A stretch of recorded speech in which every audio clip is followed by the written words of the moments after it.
Hi there, yeah, this is part 7 of Schizophrenia and Mental Health, My Experiences, part 7, yeah, just basically, in my mind, I was kind of communicating with what I believe to be, well, a lot of these experiences I can't dispute. I still feel they were my real experiences, no matter how much I've gone the path of my recovery, no matter how much kind of rational sense I've gained since then.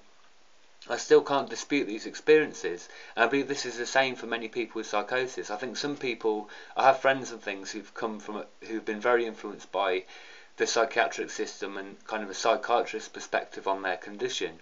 But for me, I cannot deny these experiences I had, and they're very powerful and meaningful still to me now.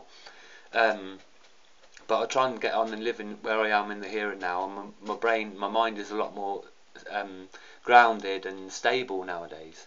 But yeah, I'd just like to say I also have a Facebook account. If any of you on there listening, watching, would like to join me on your Facebook, my name's Denny Reader. That's D-E-N-N-Y, then Reader, R-E-A-D-E-R, or Whitecrow.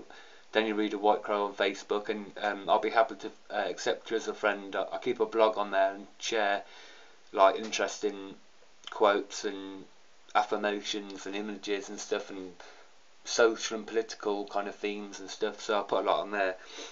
And also I'll also like to explain a bit about when I was going through these psychosis a lot of the time, really your perception of time, my perception of time, and most people who go through psychosis, either with psychosis through post-traumatic stress disorder, psychosis with bipolar, or psychosis with schizophrenia, psychosis, really if the psychosis is persisting over a couple of years, that's when they term it as schizophrenia. If it's just one episode, they tend to use it just a psychotic episode, and if it's not reoccurring, they tend to not give you the diagnosis of schizophrenia. Anyway, yeah, so it's going back, so my perception of time, and a lot of people who go through psychosis, literally it went out the window. I felt almost like the whole experience was kind of living, it was so detached from, in a sense of what we call time, how we measure time in our own mind is kind of ordered memories, isn't it? It's kind of, we look at the clock, we experience something, oh, at this time, on this day I experienced this. And we have generally most people's minds have some sort of connection to what day or month or time it was experienced. And obviously over time those memories can fade more and be less accessible. But really with me, when I was going through my psychosis, I used to have this theme in my head which I called time has fallen, where literally nothing that I compared any sense of time to was gone out the window completely. All that, in a sense, time was to me was these really extreme powerful experiences, these visions, and the only thing I had to relate to time was kind of the birds singing in the morning, or the sun coming up or going down, and night time coming, and even now as I've kind of become more stable in my mind, I still can't put a lot of these experiences in an ordered straight line, which we try and do with our perception of time. Anyway, yeah, so I was kind of staying on the woods, and I'll kind of see the way I saw when I was communicating with Gaia in my reality. I kind of visualised this kind of being in the atmosphere above me, kind of aurically above me. I didn't quite see a human-like figure. It was just kind of almost like a vague face of this being, which I was putting into some sort of human-like way to understand. But I'd see this energy, kind of green glowing energy with a female, almost like goddess face. But I do really feel these gods and entities and goddesses let themselves be shown in the form that they choose to be seen in, or the form that we give them. But I do believe they're there, I do still believe that, I still feel that, I still experience that. So this Gaia energy, Gaia entity, goddess Gaia, was speaking to me saying, when you eat with nature, so therefore you ground the energy of nature with you while you eat, and there's kind of positive spiritual influences, positive spiritual entities and energies and spirits that will be with you while you eat. Because the issue of eating with me become massive and extreme. I was very, very thin. When I was out in town seeing old friends and things, or down in residential areas, they'd think I was on heroin and stuff, and some people were trying to help me out, you know, see what was going on with me, because it was obvious something very quite significant was going on with me, negative and positive in many ways. But people thought I was on heroin, crack and all this sort of stuff, because I lost so much weight. I kind of looked very confused and stuff in my mind. And so my family periodically, or quite regularly, tried to help me out. They come and visited me at the woods. One time there was a thunderstorm, we were all there, and it was quite exciting, and I really felt quite loved and supported by my family. But I do really feel there was this kind of theme, was like, you know, is Denny okay? He's living out in the woods. It's, you know, that they respected my choice, which I respect in them, really. But it was getting into very unmanageable. I did not kind of consider my physical needs at all. You know, I wasn't brushing my teeth, I wasn't changing my clothes. I mean, I remember visiting my brother one time. He said, "Denny, you really stank. You know, you stank really bad. You know, because I was going to the toilet in the woods and just trying to bury it over." But anyway, so I was communicating. So I remember a couple of times my family visited me up in the woods in the nature reserve near the park on the field, and they were trying to support me, and they would eat with me because they knew I needed feeding. And I was, you know, reluctantly ate with them quite a few times, but I felt around nature positive forces were helping me. I remember seeing in my third eye this Buddha that was protecting my settlement. It was this Buddha, like, energetically and ethereally. He was there to protect my settlement and to protect me when I was in nature. But when I was in the town areas, other forces had greater influence on me, and this was a massive theme. So I really tried to stay out in nature as much as I could, but I knew I needed to fight these energies. I really felt I needed to overcome. This was my really personal battle, and I was taking on way too much.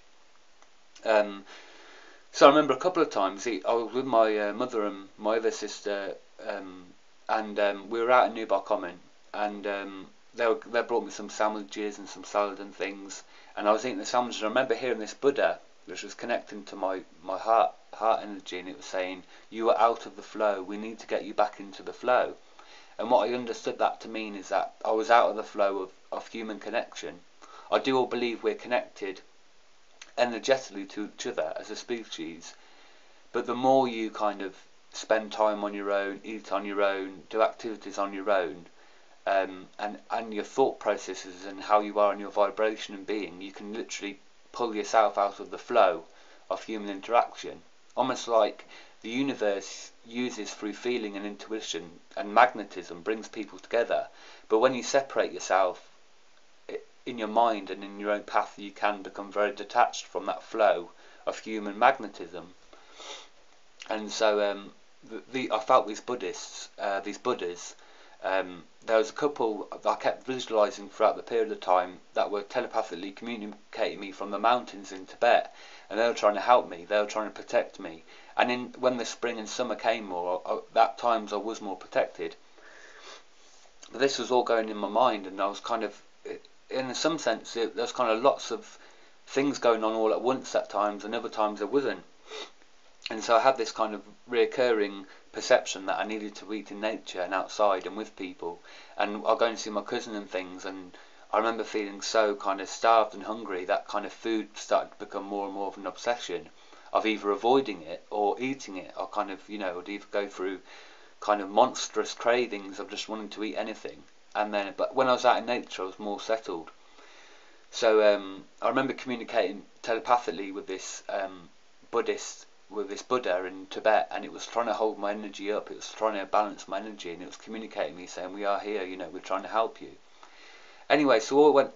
So over this 3-month and a bit period in the woods, giving out these leaflets and things, I got a warning. They left a letter. They left a letter by my tent saying, "Look, we must clear your stuff. We must clear your settlement because a few friends of friends was coming over to my settlement when I'm not there as well, and they were getting drunk, having a fire.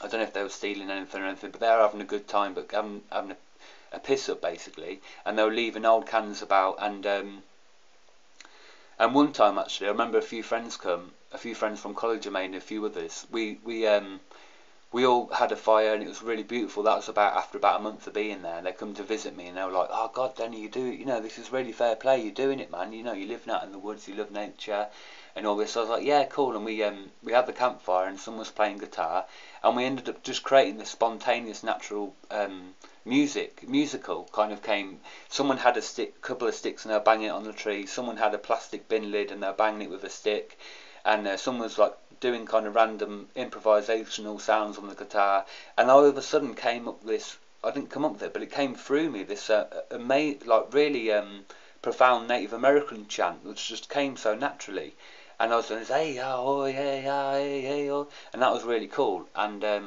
it was a brilliant night that was. But anyway, when I was away and sometimes staying at my friends in the town areas,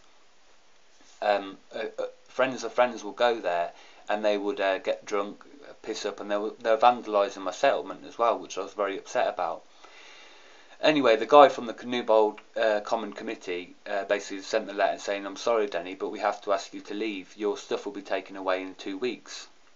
The main concern was where I was going to the toilet, and the place being used as like a session den basically.